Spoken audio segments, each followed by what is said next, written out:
What the hell happened with Wilkins in Las Vegas? They say that Christian playfully went to kiss a teammate on top of his head, and that player took offense to it. Christian Wilkins, my man. I heard you the kind of brother who kisses other dudes during team meetings. What in the Michael Sam is wrong with you? The Raiders were looking for an excuse to get rid of your stupid after you refused that foot surgery. And now you gave them the best damn excuse in the world. Picture this. You just signed a $110 million contract. You're set for life. And then you lose all of it because of a kiss. I'm not talking about kissing the wrong person's girlfriend or getting caught in some scandal. No, this is way weirder than that. But before we get to that bizarre moment that cost Christian Wilkins $35 million, we need to understand how everything started falling apart. And trust me, by the end of this video, you're going to be asking the same question everyone in the NFL is asking. Was this really about a foot injury, or was there something darker going on behind the scenes? Now, before we get to the content, we're giving away copies of College Football 26 to a subscriber that turns on their notifications on this channel. And if you already have College Football 26, we're also going to be giving away copies of Madden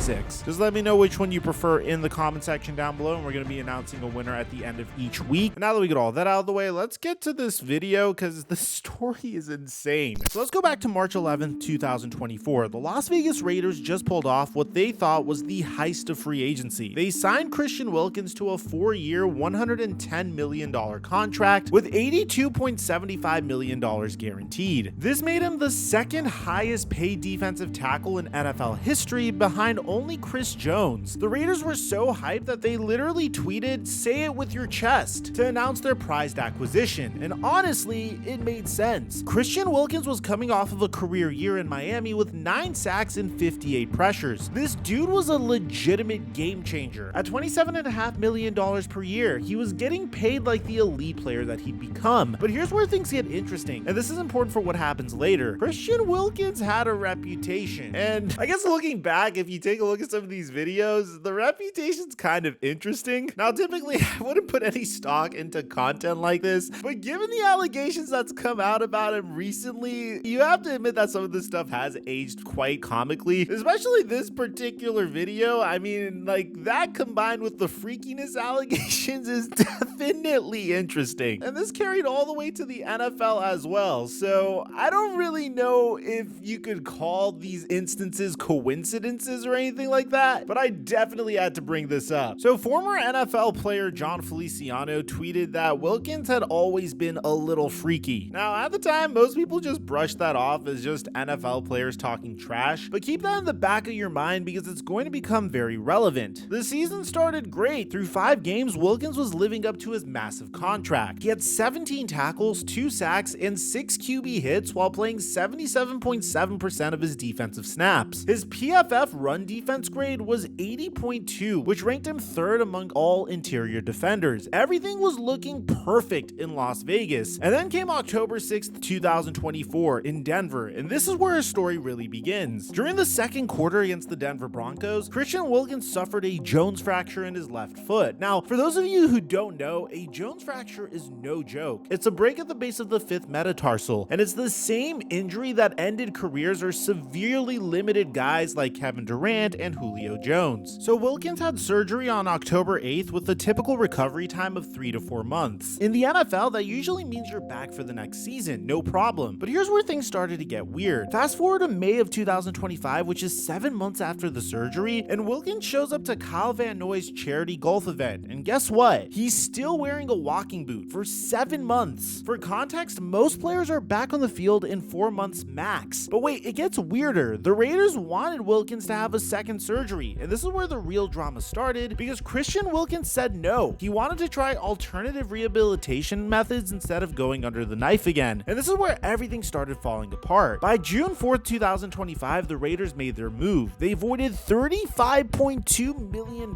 in remaining guarantees, citing Wilkins' failure to maintain his physical condition to play. Think about that for a second. They basically said, since you won't get the surgery we want, you don't get your money. Now, most people thought this was just a contract dispute, a medical disagreement. A player wants control over his body, and a team wants their investment protected, which is pretty standard NFL stuff, right? Well, nobody knew at the time, but there was something else going on. Something something that would make this whole story absolutely insane. Now here's where the story goes completely off the rails. About a week ago, the Raiders released Christian Wilkins with a terminated vested veteran designation. Most people thought it was just about the medical stuff, the foot, the surgery, the contract dispute. Makes sense, right? A team invests $110 million, player won't follow medical advice, team cuts ties, that's the end of the story. But then on July 28th, Adam Schefter went on the Pat McAfee show, and the story just got absolutely insane. What the hell happened with Wilkins in Las Vegas? They say that Christian playfully went to kiss a teammate on top of his head, and that player took offense to it. Let me say that again. Christian Wilkins allegedly tried to kiss a teammate on the head in a team meeting room, and that teammate was so uncomfortable that he filed an HR complaint. Pat McAfee's reaction was priceless, and honestly, it's probably what everyone was thinking. If that goes down in the locker room and your team goes and reports it to HR, that means the locker room probably didn't like Christian Wilkins. But here's the thing that's going to blow your mind. This wasn't Wilkins' first time doing something like this. Remember when I told you to keep his reputation in mind? Well, buckle up. This is where the story gets really dark, because it turns out that Christian Wilkins had a history of inappropriate physical contact that goes back years. So check this out. During the 2016 Fiesta Bowl at Clemson, Christian Wilkins grabbed Ohio State's Curtis Samuel in an inappropriate area on camera during a nationally televised game. His teammate Ben Boulware defended it just as messing with players and something the team had done all year. Even Coach Dabo Swinney called Wilkins goofy while acknowledging that he crossed a line. But it didn't stop there. In 2022, while playing for Miami, Wilkins was fined $13,000 for a similar incident with Josh Allen. And here's the kicker. Josh Allen specifically said he's been known for that going back to college. Think about that. Josh Allen, who's as tough as they come, specifically called out Christian Wilkins for having a pattern of this behavior. This wasn't just boys being boys, this was a known issue around the league. Now, the identity of the teammate who filed the HR complaint is still unknown, though Mike Florio cryptically noted that it was a name that has been making the rounds without revealing it. But here's what we do know, and this is huge. According to Josina Anderson, some league sources believe an incident involving a teammate may have factored in part into the Raiders' fatigue and release. The fact that she used such careful language suggests that there might be even more to this story than what's been reported. But here's what really tells the story: the silence from Raiders players. I mean, Max Crosby, who's usually all over social media supporting his teammates, hasn't said a word. No Raiders players have publicly defended Wilkins or disputed any of the reports. Compare that to when other Raiders faced legal troubles. There was always somebody in their corner. But with Wilkins, it's been crickets so far. A lot of controversy around the defensive line group after the release of Christian Wilkins.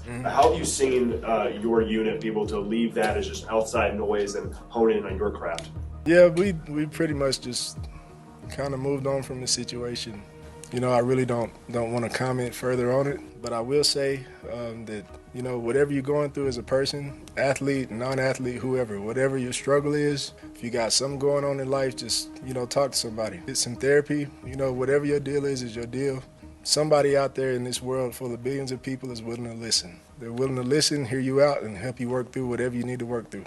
But don't make any hasty decisions. Get help. Now let's talk about their head coach's response, Pete Carroll, because this tells us everything about what really happened. Carroll said they took a long time to make our decision and watched our way through the whole thing. Think about that phrasing, watched our way through the whole thing. That doesn't sound like a medical decision. That sounds like they were monitoring a situation and waiting to see how it played out. This wasn't just about one player. This was about establishing a new culture. The Raiders under Mark Davis have shown zero tolerance for serious misconduct. And I know we've been making fun of the Raiders for quite some time, but you have to give them credit where credit's due. They immediately released Henry Ruggs after his fatal DUI, and they cut Damon Arnett after he did this. I will real deal kill you, my. I will real deal kill you, my. But Wilkins' situation was different. There were no criminal charges, no arrests, just a medical dispute and an HR complaint about unwanted physical contact. The fact that they still pulled the trigger tells us everything about how serious they considered this incident, and I honestly have to give them credit for doing that. Let's talk numbers because they're absolutely insane. Christian Wilkins received his $24 million signing bonus and $5 million base salary for 2024, totaling $29 million for just 5 games. That's $5.5 $2.8 million per game played. This easily ranks as one of the worst value contracts in NFL history. According to Over the Cap, if the Raiders win the grievance that the NFLPA filed, they'll save $35.2 million and clear significant cap space for 2025 to 26. But if they lose, they'll carry $17.925 million in dead cap for 2025 and a franchise record $55 million for 2026. But here's the crazy part. Christian Wilkins was so out of pocket that the Raiders were willing to take that financial hit rather than keep Wilkins on the roster. Think about that for a second. They rather pay $35 million